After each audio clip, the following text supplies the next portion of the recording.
Hello everyone, welcome back to our discussion on human resource management. Dear students, in the last session we discussed about the human resource planning, recruitment and selection. During this session we will go for our next step of this human resource management, that is placement and induction. So throughout this session I am going to deal with the meaning, definition, features, process related to the placement and induction.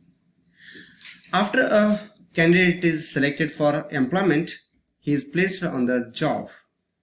Initially, placement may be on probation, the period of which may range from 6 months to 2 years. After successful completion of a probationary period, the candidate may be offered permanent employment in the organization. So ಈ placement ಮತ್ತು ಇಂಡಕ್ಷನ್ಗೆ ಮುಂಚೆ ನಾವು ಆಗಿರ್ತಕ್ಕಂಥದ್ದು ಏನು ಅನ್ನೋದರ just glance ಮಾಡೋಣ. ಮೊದಲನೇದಾಗಿ human resource planning ನಡೀತದೆ. ಸೊ ಅದರ ಪ್ರಕಾರ ಜಾಬ್ ಡಿಸ್ಕ್ರಿಪ್ಷನ್ ಮತ್ತು ಸ್ಪೆಸಿಫಿಕೇಶನ್ ಆಗ್ತದೆ. ಸೊ ಆ ನಂತರ ನಾವು ದಟ್ ರಿಕ್ರೂಟ್ಮೆಂಟ್ ಪ್ರೊಸೆಸ್ ಸ್ಟಾರ್ಟ್ ಮಾಡ್ತೀವಿ. ರಿಕ್ರೂಟ್ಮೆಂಟ್ ಪ್ರೊಸೆಸ್ ಕಂಪ್ಲೀಟ್ ಆದ ಕೂಡಲೇ ಸೆಲೆಕ್ಷನ್ ಪ್ರೊಸೆಸ್ ನಡೀತದೆ. ಸೆಲೆಕ್ಷನ್ ಪ್ರೊಸೆಸ್ ನಲ್ಲಿ ಎಂಪ್ಲಾಯ್ಮೆಂಟ್ ಸಿಗ್ತದೆ ಕ್ಯಾಂಡಿಡೇಟ್ಗೆ, ಬಟ್ ಅದು ಟೆಂಪರರಿ ಎಂಪ್ಲಾಯ್ಮೆಂಟ್ ಆಗಿರ್ತದೆ.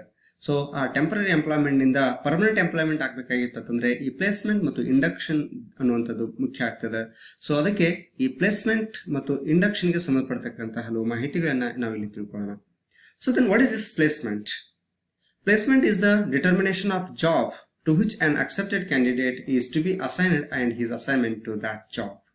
ಸೊ ಯಾವ ವ್ಯಕ್ತಿಯನ್ನ ನಾವು ಯಾವ ವ್ಯಕ್ತಿಗೆ ಜಾಬ್ ಆಫರ್ ಮಾಡಿದೀವಿ ಮತ್ತು ಅಪಾಯಿಂಟ್ ಮಾಡಿದೀವಿ, ಎಂಪ್ಲಾಯ್ಮೆಂಟ್ ಮಾಡಿ ಕೊಟ್ಟಿದ್ದೀವಿ, ಸೊ ಆ ವ್ಯಕ್ತಿಗೆ ಸಂಬಂಧಪಟ್ಟಂತಹ ಸೂಕ್ತ ಸ್ಥಾನಕ್ಕೆ ಆ ಒಂದು ಟಾಸ್ಕ್ ಅನ್ನು ಅವನಿಗೆ ಅಸೈನ್ ಮಾಡಬೇಕು. Then it is a matching of what the supervisor has the reason to think he can do with the job demands.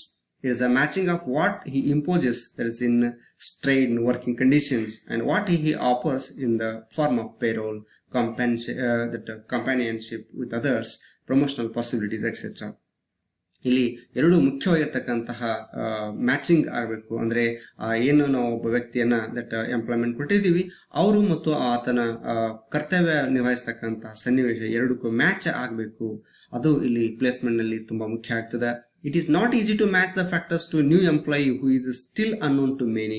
So the new employee is placed as a practitioner until the training period is over. So ಹೀಗಾಗಿ match ಮಾಡಬೇಕು ಅಂದ್ರೆ ಇಲ್ಲಿರ್ತಕ್ಕಂತಹ ವಾತಾವರಣಕ್ಕೆ ಆ ವ್ಯಕ್ತಿ ಹೊಂದ್ಕೊಳ್ಬೇಕು. So ಆ ಕಾರಣಕ್ಕಾಗಿ ಅವನಿಗೆ practice ಮಾಡೋಕೆ ಒಂದು ಅವಕಾಶ ಮಾಡಿಕೊಡಲಾಗ್ತದೆ. Then V.S. Mahesh has defined the placement as placement is the assignment or reassignment of an employee to a new or different job. Placement includes initial assignment of new employees and promotion, transfer or demotion of present employees. V.S. Mahesh ಅವರು ಬಹಳ ಚೆನ್ನಾಗಿ ಈ placement ಬಗ್ಗೆ definition coat ಮಾಡ್ತಾರೆ. ಇದು ಒಬ್ಬ ಎಂಪ್ಲಾಯಿಗೆ, ಅದು ಆತ ಹೊಸ ಎಂಪ್ಲಾಯಿನೇ ಇರಬಹುದು ಅಥವಾ ಹಳೆ ಎಂಪ್ಲಾಯಿ ಅಥವಾ ಪ್ರಮೋಷನ್ ಮೂಲಕನೋ ಅಥವಾ ಟ್ರಾನ್ಸ್ಫರ್ ಮೂಲಕನೋ ಅಥವಾ ಡಿಮೋಷನ್ ಮೂಲಕನೋ ಬೇರೆ ಒಂದು ಸ್ಥಾನಕ್ಕೆ ಆತನನ್ನ ಅಸೈನ್ ಮಾಡಲಾಗಿರ್ಬೋದು. That is assignment or reassignment ಅಂತ ಕ್ಲಿಯರ್ ಆಗಿ ಹೇಳ್ತಾ ಇದ್ದಾರೆ. ಸೊ ಅಂತಹ ಒಂದು ಹೊಸ ಜಾಬ್ಗೆ ಅಥವಾ ಒಂದು ಹೊಸ ಪ್ಲೇಸ್ಮೆಂಟ್ ಏನ್ ಮಾಡಿರ್ತೀವಿ, ಸೊ ಅಂತಹ ಒಂದು ಪ್ಲೇಸ್ಮೆಂಟ್ ಅನ್ನ ನಾವಿಲ್ಲಿ ಸೊ ಅಂತಹ ಒಂದು ಪ್ರಕ್ರಿಯೆನ ಇಲ್ಲಿ ಪ್ಲೇಸ್ಮೆಂಟ್ ಅಂತ ಹೇಳ್ಕೊಳ್ಬಹುದು. Then, so there is a process of employee placement. So first of all, ಈ ಪ್ಲೇಸ್ಮೆಂಟ್ ಪ್ರೊಸೆಸ್ ಹೆಂಗ್ ನಡೀತಿದೆ ನೋಡ್ಕೊಳ್ಳೋದಾದ್ರೆ, collect details about the employee. So ಏನು ಅಪಾಯಿಂಟ್ ಆಗಿರ್ತಕ್ಕಂತಹ ಎಂಪ್ಲಾಯಿ ಇರ್ತಾನೋ, ದಟ್ ಇಸ್ ಎಂಪ್ಲಾಯ್ಮೆಂಟ್ ಕೊಟ್ಟಿರ್ತಕ್ಕಂಥ ಎಂಪ್ಲಾಯಿ ಏನಿರ್ತಾನೋ ಅವನ ಎಲ್ಲ ಮಾಹಿತಿಯನ್ನ ಮೊದಲು ಕಲೆಕ್ಟ್ ಮಾಡ್ಕೊಳ್ಬೇಕು. Then construct the employee profile. ಅವನ ಕ್ವಾಲಿಫಿಕೇಶನ್ ಏನಿದೆ, ಅವನ ಇಂಟ್ರೆಸ್ಟ್ ಏನಿದೆ, ಆತ ಯಾವ ರೀತಿಯಾಗಿರ್ತಕ್ಕಂತಹ ಆಟಿಟ್ಯೂಡ್ ಅನ್ನು ಹೊಂದಿದ್ದಾನೆ, ಸೊ ಆ ಕಂಪ್ಲೀಟ್ ಒಂದು ಪ್ರೊಫೈಲ್ ಅನ್ನ ಎಂಪ್ಲಾಯಿಗೆ ಸಂಬಂಧಪಟ್ಟ ಹಾಗೆ ಕನ್ಸ್ಟ್ರಕ್ಟ್ ಮಾಡಬೇಕು. Then after that we have to match between sub group profile and individual profile. So ಆ ಕ್ಯಾಂಡಿಡೇಟ್ ನ ಪ್ರೊಫೈಲ್ಗೂ ಮತ್ತು ಆತ ಯಾವ ಗ್ರೂಪ್ ನಲ್ಲಿ ಕೆಲಸ ಮಾಡಬೇಕಾಗಿದೆ ಆ ಪ್ರೊಫೈಲ್ಗೂ ಮ್ಯಾಚ್ ಮಾಡಬೇಕು. ಸೊ ಮ್ಯಾಚ್ ಮಾಡಿದ್ಮೇಲೆ compare sub group profile to job family profile. So sub group ಪ್ರೊಫೈಲ್ಗೆ ಆತ ಅದು ಹೊಂದಾಣಿಕೆ ಆಯಿತು ಅಂತಂದ್ರೆ ಅವಾಗ ಆ ಸಬ್ ಗ್ರೂಪ್ ಪ್ರೊಫೈಲ್ ಅನ್ನ ಜಾಬ್ ಫ್ಯಾಮಿಲಿ ಪ್ರೊಫೈಲ್ ಜೊತೆಗೆ ಕಂಪೇರ್ ಮಾಡಬೇಕು. ಆ ನಂತರ assign the individual to the job family. So job ಫ್ಯಾಮಿಲಿಗೆ ಅಂದ್ರೆ ಸಂಬಂಧಪಟ್ಟಂತಹ ಟಾಸ್ಕ್ಗೆ ಆ ಒಬ್ಬ ಇಂಡಿವಿಜುವಲ್ ಅನ್ನ ಅವಾಗ ನಾವು ಅಸೈನ್ ಮಾಡಬೇಕಾಗ್ತದೆ. Then after that we have to go for assign the individual to specific job after further counselling and assessment. So ಒಂದಿಷ್ಟು ಅವನಿಗೆ ಕೌನ್ಸಿಲಿಂಗ್ ಅಥವಾ ಸಮಾಲೋಚನೆ ಮಾಡಿ ಆತನನ್ನ ಸಾಕಷ್ಟು ಅಸೆಸ್ಮೆಂಟ್ ಮಾಡಿ ಆನಂತರ ಒಂದು ಸ್ಪೆಸಿಫಿಕ್ ಜಾಬ್ಗೆ ಆ ಇಂಡಿವಿಜುವಲ್ ಅನ್ನ ಅಸೈನ್ ಮಾಡಬೇಕಾಗ್ತದೆ. ಸೊ ಈ ರೀತಿಯಾಗಿರ್ತಕ್ಕಂಥ ಒಂದು ಪ್ಲೇಸ್ಮೆಂಟ್ ಪ್ರೊಸೆಸ್ ಎಂಪ್ಲಾಯಿಗೆ ಸಂಬಂಧಪಟ್ಟ ಹಾಗೆ ನಡೀತದೆ ಅನ್ನೋದನ್ನ ನೋಡಬಹುದು. Then there are few important principles of placement. ನಿಯೋಜನೆಯ ತತ್ವಗಳು ಏನಿವೆ ಅನ್ನೋದು ನೋಡೋದಾದ್ರೆ, first of all there is a job requirement. So man should be placed on the job according to the requirement of the job. So ಆ ಜಾಬ್ಗೆ ಏನ್ ಬೇಕಾಗಿದೆ, ಯಾವ ರೀತಿಯಾಗಿರ್ತಕ್ಕಂಥ ವ್ಯಕ್ತಿ ಬೇಕಾಗಿದ್ದಾರೆ, ಸೊ ಅಂತಹ ವ್ಯಕ್ತಿಯನ್ನ ಅಂತಹ ಜಾಬ್ಗೆ ನಾವು ದಟ್ ಪ್ಲೇಸ್ ಮಾಡಬೇಕಾಗುತ್ತೆ, ಪ್ಲೇಸ್ಮೆಂಟ್ ಕೊಡಬೇಕಾಗಿರ್ತದೆ. ಹೀಗಾಗಿ ಜಾಬ್ ರಿಕ್ವೈರ್ಮೆಂಟ್ ಏನಿದೆ ಅದು ಮುಖ್ಯ ಆಗ್ತದೆ. ಅಂದ್ರೆ ಆ ಕೆಲಸ ಮಾಡೋಕೆ ಏನ್ ಬೇಕಾಗಿದೆ, ಎಂತವ್ರು ಬೇಕಾಗಿದ್ದಾರೆ ಅದು ಮುಖ್ಯ ಆಗ್ತದೆ. ಅದಕ್ಕೆ ಜಾಬ್ ರಿಕ್ವೈರ್ಮೆಂಟ್ ಅನ್ನೋದು ತುಂಬಾ ಇಂಪಾರ್ಟೆಂಟ್ ಆಗ್ತದೆ ಇಲ್ಲಿ. Then qualification is also important. The job should be offered to the man according to his qualification. So ಆ ಜಾಬ್ಗೆ ಅನುಗುಣವಾಗಿ ಆತನ ಕ್ವಾಲಿಫಿಕೇಶನ್ ಇರಬೇಕು. Whether he is working, he should work in the top level management or mid level or lower level management or as a worker. So based on his qualification, job will be offered. Then next is information is important in this placement. So proper information should be provided about working conditions relating to the job. So ಆ ವ್ಯಕ್ತಿ ಹೊಸದಾಗಿ ಈ ಸಂಸ್ಥೆಗೆ ಅಥವಾ ಆ ಒಂದು ಜಾಬ್ಗೆ ಸೇರ್ಕೊಳ್ತಾ ಇರೋದ್ರಿಂದ ಆತನಿಗೆ ಆ ಜಾಬ್ ವರ್ಕಿಂಗ್ ಕಂಡೀಷನ್ಸ್ ಏನಿದೆ ಅದನ್ನ ಬಗ್ಗೆ ಕಂಪ್ಲೀಟ್ ಇನ್ಫಾರ್ಮೇಶನ್ ಕೊಡಬೇಕಾಗ್ತದೆ. Then loyalty and cooperation. So a sense of loyalty and cooperation should be developed in him so that he may realise his responsibilities better towards the job and the organisation. So ಆ ವ್ಯಕ್ತಿ ಏನು ಹೊಸದಾಗಿ ಸೇರ್ಕೊಂಡಿದ್ದಾನೆ ಆ ಒಂದು ಜಾಬ್ಗೆ, so ಅಂತ ವ್ಯಕ್ತಿಗೆ ನಾವು ನಮ್ಮ ಸಂಸ್ಥೆ ತುಂಬಾ ಅವನಿಗೆ ಪರಿಚಯ ಅನ್ನೋ ಹಾಗೆ ಒಂದು ವಾತಾವರಣವನ್ನ ಕ್ರಿಯೇಟ್ ಮಾಡಬೇಕು. ಅವನಿಗೆ ಸಾಕಷ್ಟು ಸಹಕಾರ ಕೊಡಬೇಕು, ಅವನಿಗೆ ಸಾಕಷ್ಟು ಲಾಯಲ್ಟಿ ಆಗಿರ್ಬೇಕು. ಸೊ ಆತ ಅವಾಗ ಮಾತ್ರ ಇದು ನನ್ನ ಸಂಸ್ಥೆ ಅನ್ನುವಂತಹ ಒಂದು ಮನೋಭಾವನೆಯಿಂದ ಕೆಲಸ ಮಾಡೋಕೆ ಸಾಧ್ಯ ಆಗ್ತದೆ. ಹೀಗಾಗಿ ಇದು ಕೂಡ ಒಂದು ಅತ್ಯಂತ ಮಹತ್ವದಾಗಿರ್ತಕ್ಕಂಥ ಪ್ರಿನ್ಸಿಪಲ್ ಆಫ್ ಪ್ಲೇಸ್ಮೆಂಟ್ ಅಂತ ಹೇಳ್ಕೋಬಹುದು. ಸೊ ಡಿಯರ್ ಸ್ಟೂಡೆಂಟ್ಸ್, ಇವತ್ತು the placement is having so many principles and its own processes, it had some important problems. So ಹಾಗಾದ್ರೆ ಏನ್ ಪ್ರಾಬ್ಲಮ್ಸ್ ಇದೆ ಈ ಪ್ಲೇಸ್ಮೆಂಟ್ ನಲ್ಲಿ ಅನ್ನೋದು ನೋಡೋದಾದ್ರೆ, ಮೊದಲನೇದಾಗಿ ಎಂಪ್ಲಾಯಿ ಎಕ್ಸ್ಪೆಕ್ಟೇಷನ್ಸ್ ಒಂದು ಇಂಪಾರ್ಟೆಂಟ್ ಪ್ರಾಬ್ಲಮ್ ಇಲ್ಲಿ. ಯಾಕಂದ್ರೆ if the employee expects high salary, independent and challenging work, and the job offers low salary, dependent and routine work, the employee finds himself misfit to the job. So ಎಂಪ್ಲಾಯಿಗೆ ಏನ್ expectation ಇದೆ ಅದು important ಆಗ್ತದೆ. ಅದು salary ವಿಷಯದಾಗಿ ಆಗಿರ್ಬೋದು, ಅಥವಾ ಆತನ independent ಆಗಿರ್ತಕ್ಕಂಥ ಅಥವಾ ಚಾಲೆಂಜಿಂಗ್ ವರ್ಕ್ ತಗೊಳ್ತಕ್ಕಂಥ ಒಂದು ಅಟಿಟ್ಯೂಡ್ ಆಗಿರ್ಬೋದು. ಸೊ ಅವಾಗ ಎಂಪ್ಲಾಯರ್ ಅವನಿಗೆ ಲೋ ಸ್ಯಾಲರಿ ಕೊಡ್ತಿದ್ರು ಮತ್ತು ಡಿಪೆಂಡ್ ಆಗಿ ಕೆಲಸ ಮಾಡಬೇಕು ಅನ್ನುವಂಥ ವಾತಾವರಣ ಇತ್ತು ಅಂತಂದ್ರೆ, ಅಥವಾ ರೂಟೀನ್ ವರ್ಕ್ ಮಾಡುವಂತ ವಾತಾವರಣ ಇತ್ತು ಅಂತಂದ್ರೆ, ಅವಾಗ ಎಂಪ್ಲಾಯಿ ತಾನಾಗೆ ಅನ್ಕೊಳ್ತಾನೆ this is misfit for him ಅಂತೇಳಿ. ಸೊ ಹೀಗಾಗಿ ಈ ಎಂಪ್ಲಾಯಿ ಎಕ್ಸ್ಪೆಕ್ಟೇಷನ್ ಒಂದು ಸಮಸ್ಯೆ ಅಂತ ಹೇಳ್ಬೋದು. The next is job expectation or description. So ಮೊದಲನೇ ಪ್ರಾಬ್ಲಮ್ ಎಂಪ್ಲಾಯಿ ಎಕ್ಸ್ಪೆಕ್ಟೇಷನ್ ಪ್ರಾಬ್ಲಮ್ ಇರೋದಾದ್ರೆ, ಎರಡನೇದು ಜಾಬ್ದು ಎಕ್ಸ್ಪೆಕ್ಟೇಷನ್ ಇರ್ತದೆ.